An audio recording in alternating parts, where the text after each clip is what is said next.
Our disability is our greatest strength. It gives us a supervision to see the issues facing humanity from a more inclusive perspective and the grit to fight back against all odds. Welcome to Super Adaptables, the More Than Walking Video podcast discussion. Welcome, everyone, to Super Adaptables, the podcast where people of all abilities gather to discuss pressing issues that affect the disability community and their implications for the world at large. We're your host. I am Corey Pheez Lee, C4 complete quadriplegic since 2005. And I'm Jonathan Sigworth, C7 complete quadriplegic since 2006, both of us hailing from the great state of Connecticut. Yes, sir.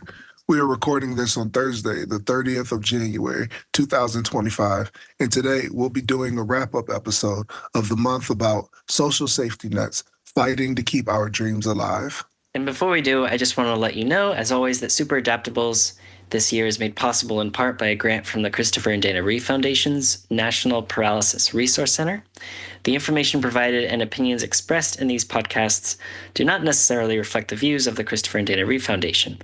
For more information about the Foundation's National Paralysis Resource Center, visit www.christopherreeve.org. Also, the views expressed in this podcast do not necessarily reflect those of More Than Walking either, but belong to us as individual speakers.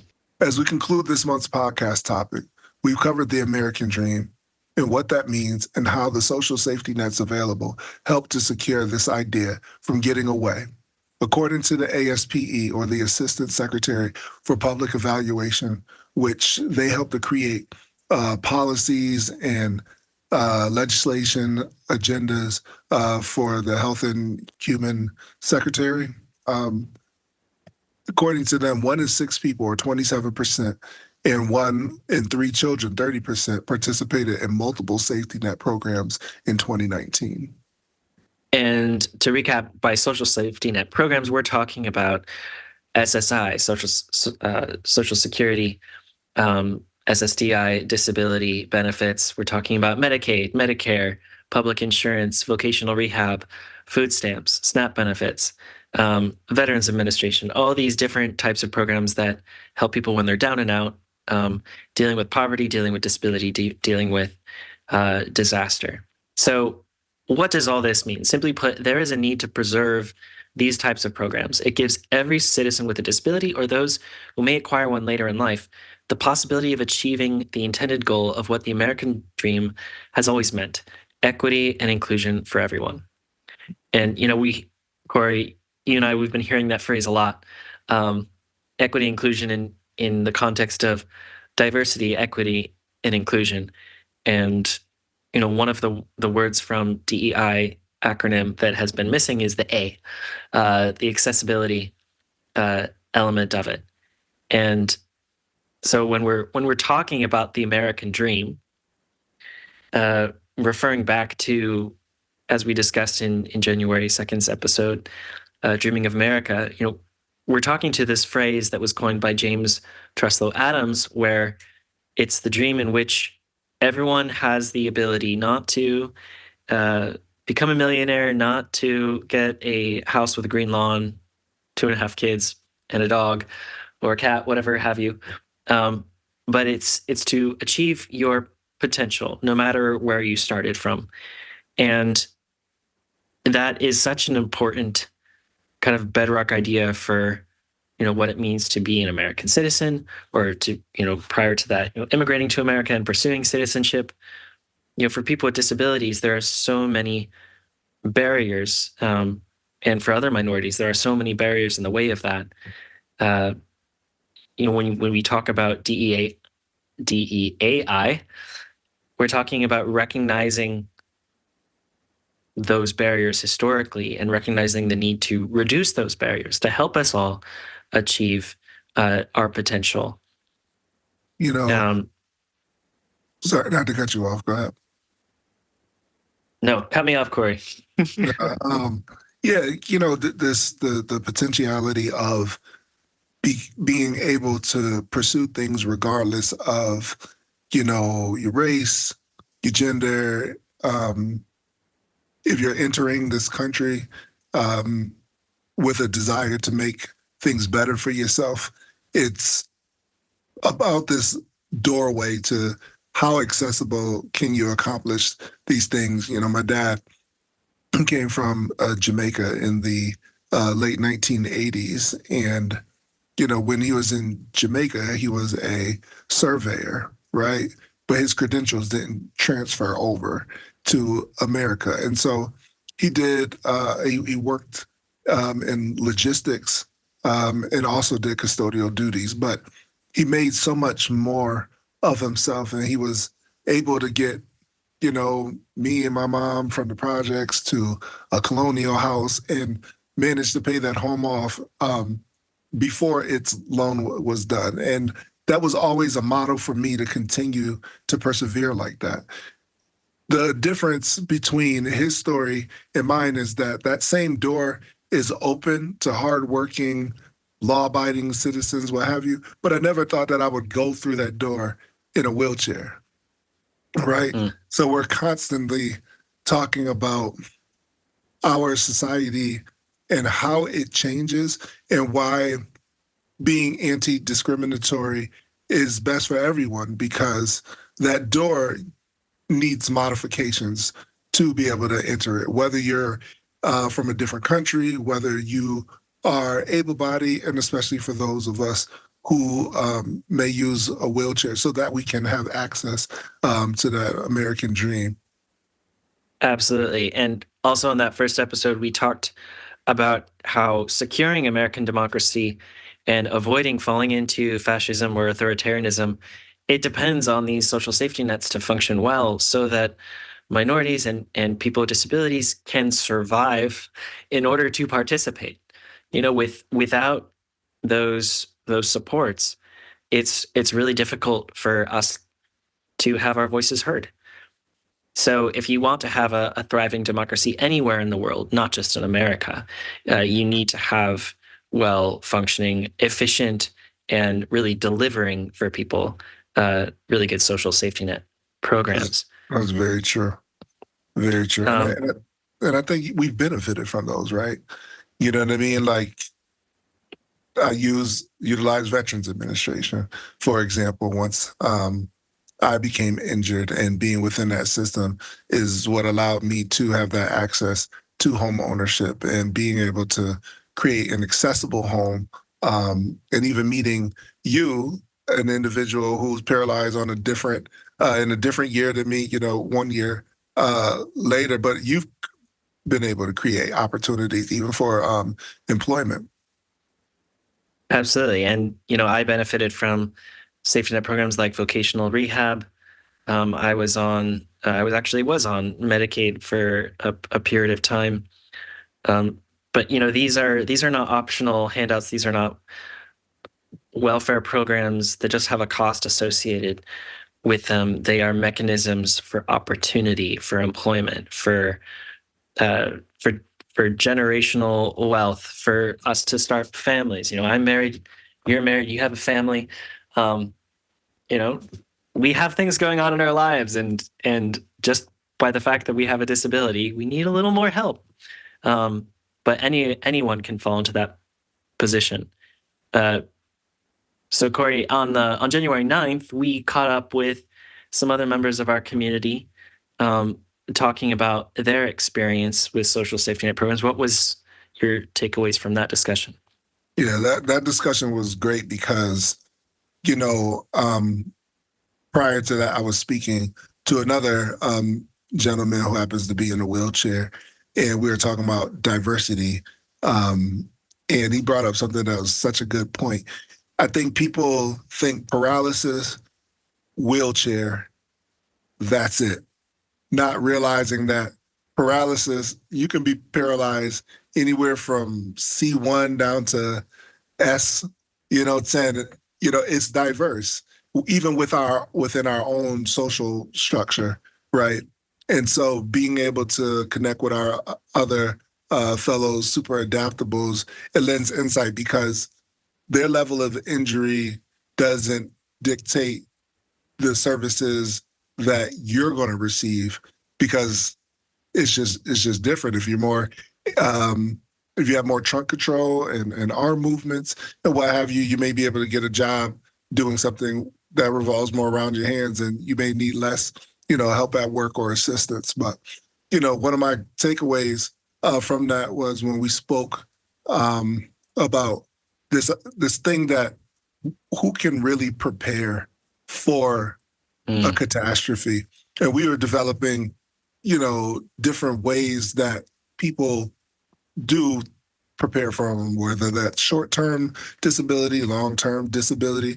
But one thing came to my mind was we're always looking at our education system and how we can prepare the next generation. Sometimes that's overly associated with going to college and making sure that you get a degree, and that degree is supposed to translate into a good job, and then you get money, and then that's how you get to the American dream. Well, the truth be told, once you get past that threshold of being protected by your parents so much, you may not have as many options as you think you do. And unfortunately, life does occur, and you could find yourself with a severe disability or some type of disease or disorder. So I was thinking, maybe in our education system around freshman year, maybe we need to start teaching kids about the importance of social safety nets so that they have a good understanding of it.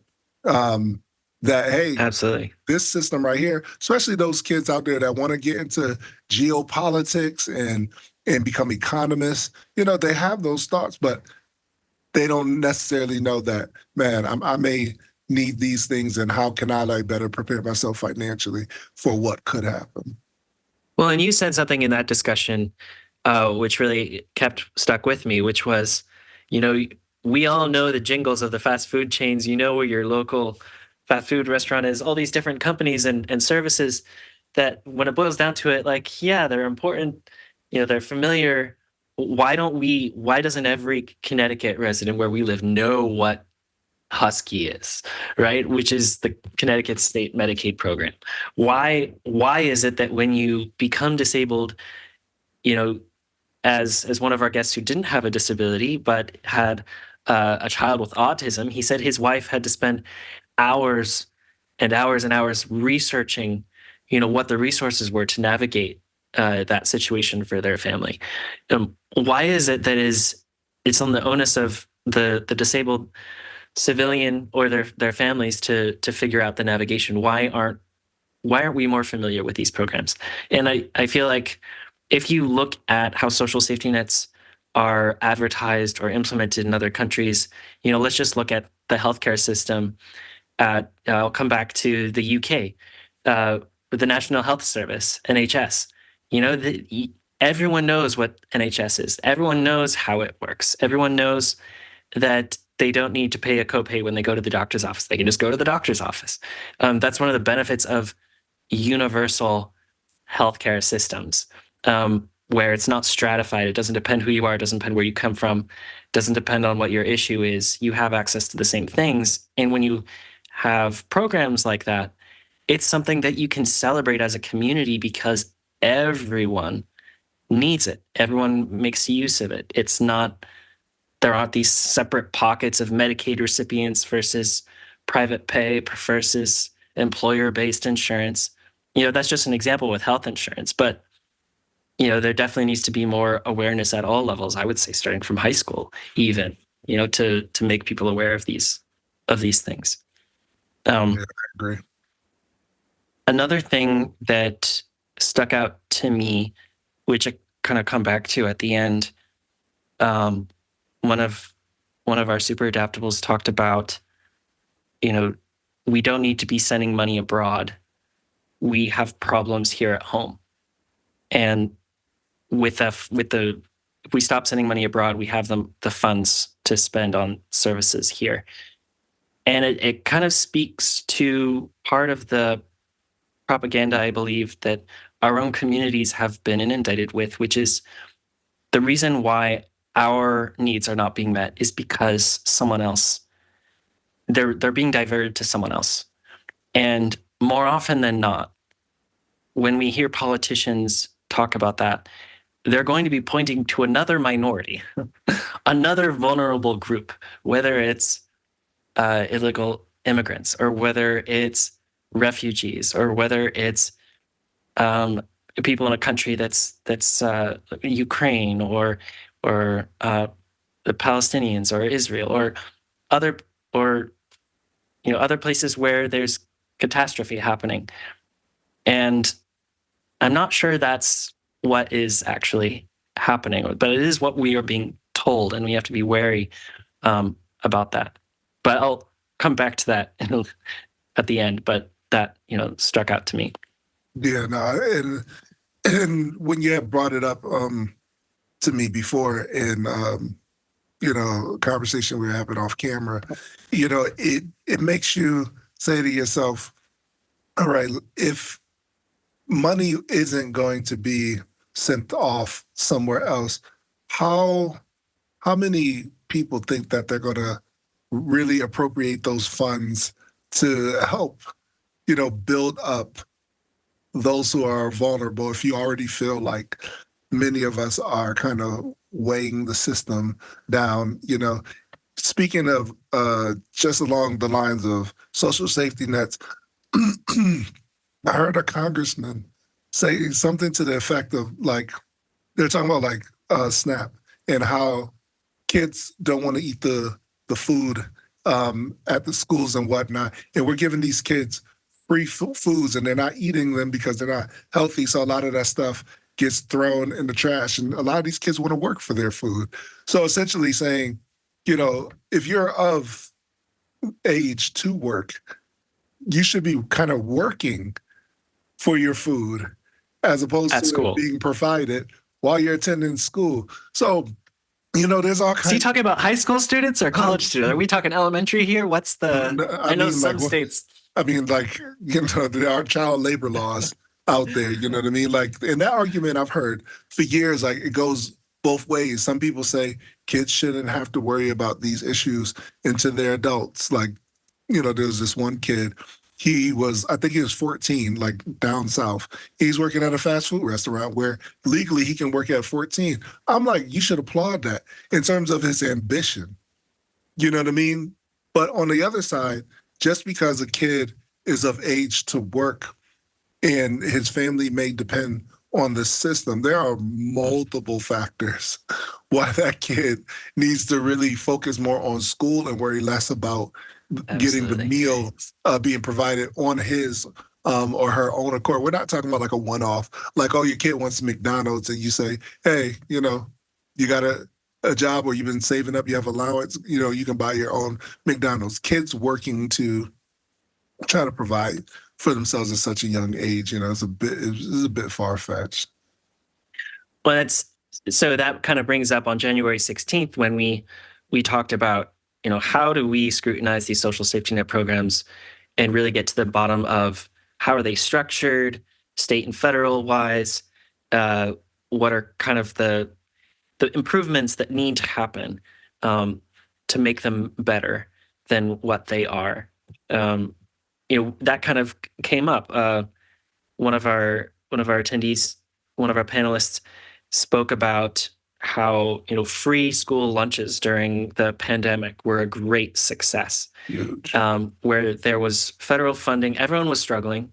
There was federal funding across the states to just give free lunch to everyone. It was no longer you didn't have to qualify for it. It was just a benefit for everyone, and it really helped in reducing the stigma of like, oh, those are the free lunch kids versus not. And it was a huge success. It helped with child poverty. It helped in so many different ways. And afterwards, some states, there was leftover funding, and some states would even refuse the leftover funding for that program because of the stigma attached to these welfare programs. As you mentioned, they want to teach personal responsibility instead of getting handouts. And that's come up a lot, as I've been mentoring, individual newly injured patients and their families. Sometimes people say, well, I want to be independent of government supports and just do things on my own. And, I have to remind them, like, look, if you don't take advantage of these social safety net programs, you're actually hurting the system. You're actually hurting all of us because every single taxpayer is paying into these systems and they exist to help you reach your potential. And if you can't reach your potential, right? If you just refuse the help that is being afforded, that is your right, you're not going to get as far as you need to get. You're not going to be able to pursue in your career as far. You're not going to get access to the technology. All of this is designed to support you in that effort. So take advantage of it, make use of it, contribute to your community and society, and help pay that forward to someone else.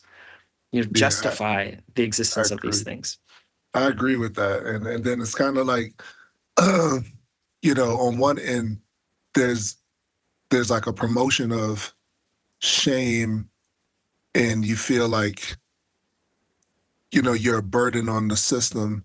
And then if you don't take advantage of the system, then those who put some of these policies in place will say in their defense, well, we try to help, but it's like, you try to help, but you also kind of inject into our minds that this is a bad thing if you are dependent on any one of those social programs that we mentioned earlier. So it's a conundrum for the people who find themselves in it. I can still even remember, growing up in, late 80s throughout the 90s, how there was just a stigma associated with if, let's say, you had a parent, or even the idea of you working at McDonald's seemed like lower class, right? Which makes utterly no sense.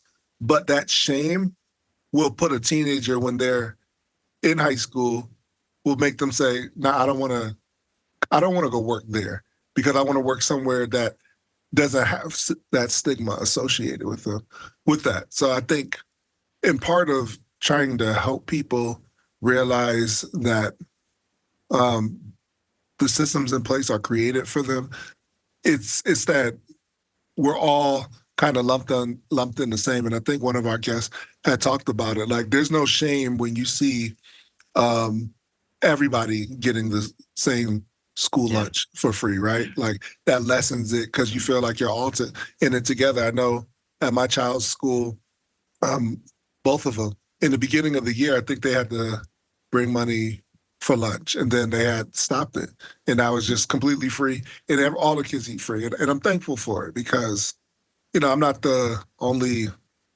uh, parent of that's disabled. You know what I mean? And being able to see my child and other children eat at school, knowing that that could be their only meal of the day, it's fulfilling that promise of what our founding fathers wanted us to take care of the next generation and subsequently after. Yeah.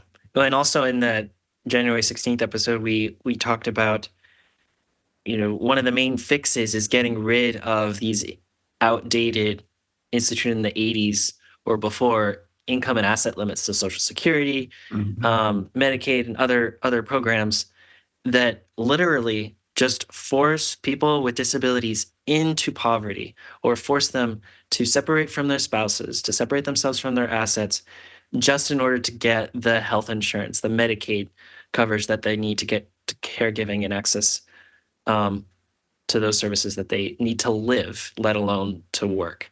And that by getting rid of those income and asset limits, one, you're making it more universal, and you're getting rid of that stigma where it's like, no, if I'm disabled, I don't have to be poor in order to have 24-hour caregiving. Like, where is the logic in that? I need Mhm. 24-hour caregiving in order to go run my multi-million dollar company, right? That I start out of my garage. Like, why can't that be an American story too? And currently it's just not possible because of the systems and those assumptions. In order to get help, you need to be poor. Um, you need to be desperate, which is why And I also think, people don't want to think about it. and it's true. And I think by hearing more stories of successful individuals with disabilities, we've had, several come on our podcast. We've had a gentleman who has like a wheelchair boxing um, club that he started. Another gentleman who has created wheelchairs with more inexpensive parts that you can kind of like, put Two together by and fours. assembles two by fours, PVC piping and whatnot for those low income areas and countries to be able to develop. So the idea too is about financial management, right? We talked about different planning tools, everything from able accounts, special needs, and pool trust for people with disabilities, where their assets and their income doesn't have to be so fixed, right? They have the ability to save and create wealth for themselves so that they can take care of all of their needs. Yeah. Yeah. For people listening out there, there are ways to get around. Well, I shouldn't say it. There are ways to navigate this system. They're not always easy. They're not always cheap, but there are ways to do it. And we've partnered with spinalpedia.com. You can go there if you're interested in learning more and sign up for one-on-one peer mentoring to get absolutely free help in navigating that system, whether it's employment or navigating benefits, figuring out what benefits you need and are eligible for. So yeah, those are definitely resources out there. And then on January 23rd, uh, we kind of went back local. Again, the whole point of this podcast this whole year really is to figure out, every month focusing on a different social safety net or certain topic, bringing it back local. What can we do to affect change where we live, both at the state level and at the federal level? What do we take away from that, Corey? Yeah, I was talking to my mom a little bit because she had tuned into the podcast. So shout out to my mom. And she Woo. talked about that the rainy day fund in case that here in Connecticut, I'm quite sure other states have something similar, but having a fund designed so that if in the event, possibly, hopefully, if there are federal subsidies for some of the programs that are in state, like Medicaid, that they have the ability to tap into the funds that were saved during the course of a fiscal year to be able to help provide for people who may be in need. And I thought that was good. To find like a fail safe, right? You never until you get on this side of life where you're dependent on anything subsidized housing, subsidizing your income, you don't really recognize just how important assistance really is in your state. We've had a guest come on where she had to move from one state to another just so she could be able to get her dialysis taken care of the right way because it wasn't like covered in the previous state, and And it not be may homeless. it not be homeless, right? Like it's just it. I don't know. It really is an eye opener when you see that you really need so much assistance and it has to come by ways that maybe you're not necessarily comfortable with. Yeah. I mean, Connecticut is unique in that we have a rainy day fund of millions and millions and millions of dollars. Some of the issues that we're facing locally here that are similar to other states is, there's talk of government efficiency, federal cuts to or reduction in funding to states is on the table. Medicaid, that all essential insurance for people with disabilities and other minorities and poor people in states, that is funded in part by states and in part reimbursed by the federal government. If the federal government decides to reduce or cut funding for those programs to the states, states have less money to work with. So they're going to be forced, or they will often choose to cut those services, redirect those funds elsewhere where they think it's more important. And there is so great danger of that happening at the moment, or for these programs to continue to be put in the hands of for-profit companies that only get paid reimbursed a fixed sum per patient that they oversee for a Medicaid program, and so they're incentivized to spend as little as possible for a patient like Corey or me who need an expensive wheelchair. they will be incentivized to not provide services to those individuals. It's really important to understand that, if your state has a rainy day fund, you need to advocate that they use it. You need to advocate that these social safety net programs are not, this is not about saving money. This is a moral argument about delivering for the rights of people with disabilities so that they can go about their daily lives just as every other able-bodied citizen can, and that they have equal opportunity, equal access to their communities. And no matter what it costs, no matter what it takes, this is something that we should all be invested in, regardless if you have a rainy day fund. The money is there. The money is there somewhere. The university can hold off on, your state university could hold off on redoing their auditorium in order to help several hundred people with disabilities get back to work. Like that's a very decent exchange, very Yeah, decent trade-off. I definitely agree with them.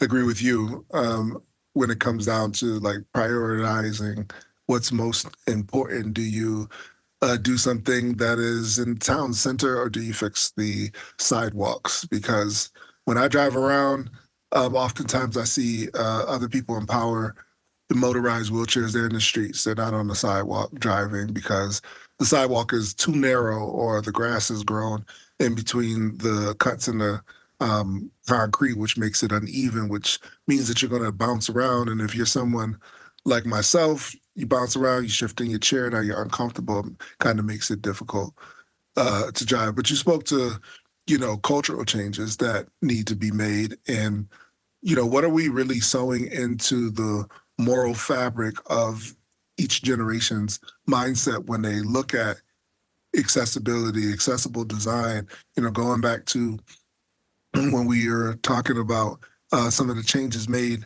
in Connecticut. I know the expert that we had on spoke about, tenants' rights and, affordable housing, that possibly being touched. You lower a person's benefit amount or whatever you're subsidizing, guess what they can't do? They can't pay their rents.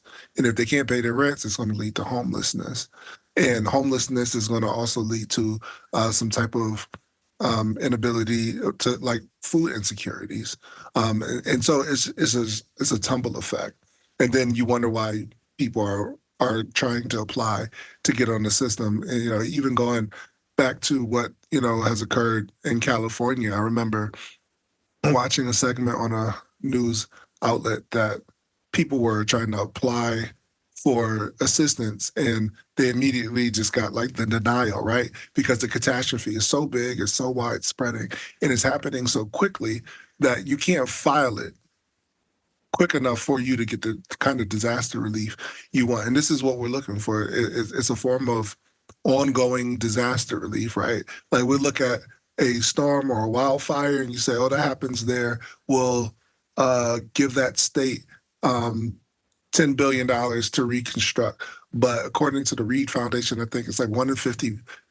people live with paralysis. So it's an ongoing disaster of sorts, trying to fight back to be a part of the community, just as if we were, our able-bodied counterpart. So, and I think that alone also speaks to when people are like kind of inspired by our journey and our story. It's like, what are you looking more at?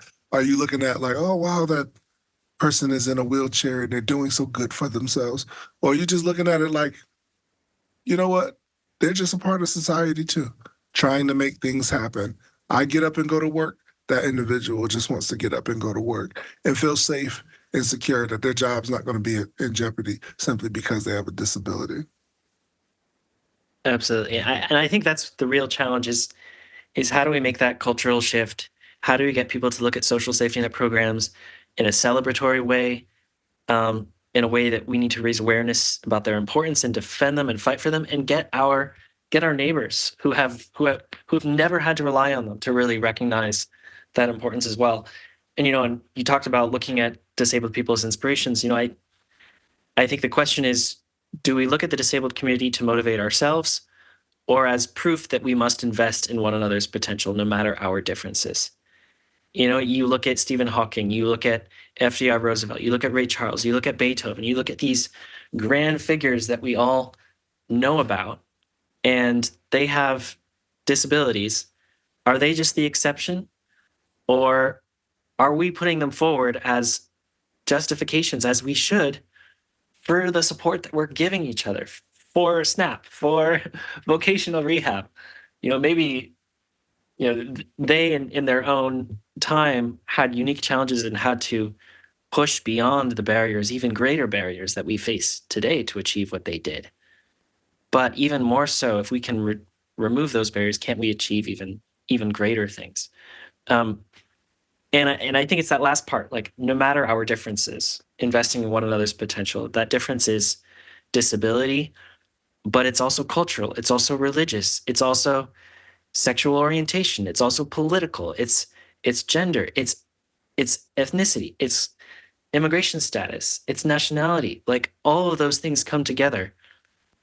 And finally, to come back to countering this kind of divide and conquer narrative where we are told as a community that the reason why we're not getting what we need is because it's being given to someone else. It's not another minority group, America. In the United States, there is so much money, like cuts that are going to overseas. That money is coming back to the ultra wealthy. It's going towards private business. At the time of the Great Depression, at the time that Social Security was first implemented, the time when our first president, who was a paraplegic in a wheelchair and was forced to hide it from the public, FDR Roosevelt, he spoke about the danger of oligarchy, the danger of big business and private interests being stronger than our democratic institutions. And that danger is as real today as it was then, which helped cause the Great Depression and the the great stock market falling. We really have to reflect on what does it mean as a disabled community? What are the lessons that we have learned through our experience, understanding and learning to accept ourselves in many cases with our differences? How can we apply that to interacting and seeing one another differently and empathizing with one another, but also seeing it, this is something that as the most powerful country in the world, we should be sharing those things. We should be lifting up our neighbors. I should be concerned about refugees, um, in Palestine, in Ukraine, in other parts of the world. I should be concerned because I've benefited from programs that lift me up. I know what it's like. I know what it's like to be at the bottom. And why shouldn't we be exporting those kind of supports? And I think by doing exactly what you just said, that is what's inspiring, is the fact that you can say, listen, I was lifted up because of what came before me, which many of these programs, if not all of them, were, in effect before you and I were even injured. And because of that, it helped us out tremendously. And we also, in order to help the next generations perpetuate one movement to the next, we have to, speak very clearly and loudly and boldly and advocate for ourselves. And people can advocate a number of ways. You can share your story by contacting your local legislators. You can write letters, email, definitely include a picture of yourself, in your wheelchair, maybe even doing something fun and resourceful to show that, listen, I'm here too. I'm a part of society, because at the end of the day, legislators and legislation can't change if they don't know what's going on in your own community and abroad. And by doing that, you will take the mission that we see individuals throughout history and sprinkled throughout time into a movement that is so unstoppable, so forceful, so grand, so in your face that it causes the moral fabric to change. And that's how we can help make more of us inclusive within society, not just here in America, abroad. And that way, it turned from just the American dream to just dreaming in sky's the limit for whatever it is that you're putting your thoughts towards. But man, John, this was a really, really dope discussion, man. Absolutely. And, the final point, as we recognize the value of our differences, recognize the value of our different abilities, our disabilities, that is how we build solidarity. That is how we compete against the giant, wealthy private interests that are controlling our policies at the moment. Strength in numbers. The way we get numbers is we have to find others in other communities. We have to build solidarity, even outside the disabled community, with those who are different from us. For sure. So listen, to everyone out there who has been tuning in, we thank you for watching. We thank everybody for participating in these discussions over the course of this month. And we look forward to taking a deeper look into some of the other social safety nets that we're all taking advantage of or that are out there in the upcoming months. Yeah, I believe we're talking about the Veterans Administration next month. Yes. So stay tuned. Next week, Corey and I will dive into questions we have about that topic and start exploring that together. But in conclusion of this month, in the description of this video, as well as at morethanwalking.com/advocacy, you can find links where you can join those local advocacy efforts to speak up and defend and expand the social safety net programs where you live. So until then, remain encouraged, stay hopeful, and above all else, keep adapting, and sign up for the More Than Walking newsletter at morethanwalking.com to keep in touch. Have a great day, everyone. All right, take care.